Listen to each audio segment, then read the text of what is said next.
Welcome to Second Take, the show that focuses on the issues behind the news. All new investment projects in Zimbabwe have been put on hold following the promulgation of indigenisation rules, obliging companies to cede a 51% stake to black Zimbabweans.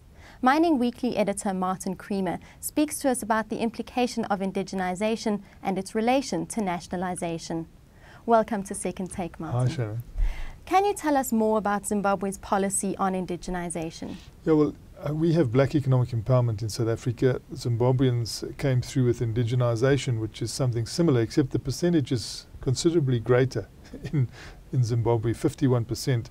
You know, we started off with 15% by this year and then going on to 26% by 2014. So it was a far more measured type of approach to involving the local populations in business. Theirs seems to be far harsher. I think a lot of people will be quite frightened by the 51%. What do you think indigenisation, the effect is on investor confidence, especially in relation to South African investors? Well, it has actually stalled them. You can see the pause button being pushed, even by people who were very enthusiastic before. And I think of Impala Platinum that have been going strong on Zimbabwe for some years now and have done very, very well there. And they love the productivity of the Zimbabwean people, and those mines are very, very efficient. But even the CEO of Impala Platinum was saying that he will not go ahead now with phase 2 of Zimplats until he gets clarity on indigenisation, until they sort out certain other issues, one of which was the Reserve Bank of Zimbabwe holding back on about $34 million of Zimplats money.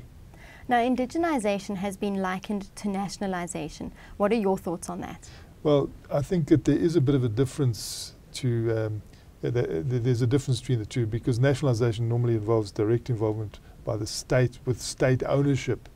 But it was raised that this is a sort of form of preset nationalisation in quotes, and that you have to give over control to the people of the country. You're not giving it to the state, but you're having to hand over control, which is going to be quite off-putting for a lot of investors. Do you think nationalisation in the South African context can work, especially considering that a lot of the political parties are adamant that it happens? Yeah, well, some of the political parties' offshoots, like the ANC Youth League, are very adamant. But officially, you know, the line of the party and officially the line of the government is that nationalisation won't happen, and it won't happen in their lifetime. So they're giving you some sort of idea of what they're thinking about it. But unofficially, activities continue to promote this idea of nationalisation, which hasn't worked anywhere really. You know, all the countries that have tried nationalisation have found that it hasn't succeeded, and that point was made by business leaders this week, that certainly, you know, a nationalisation is not something that's a panacea. And normally, you know, people then they enter this nationalisation, they have difficulties in getting investment capital, and people generally get poorer after all this, not more wealthy. I guess it's something we'll just have to look out for. Thank you for your time, Martin. Okay, thanks, Shannon. That's the show for today. Join us again next time for more news and insight into what's happening in the mining world.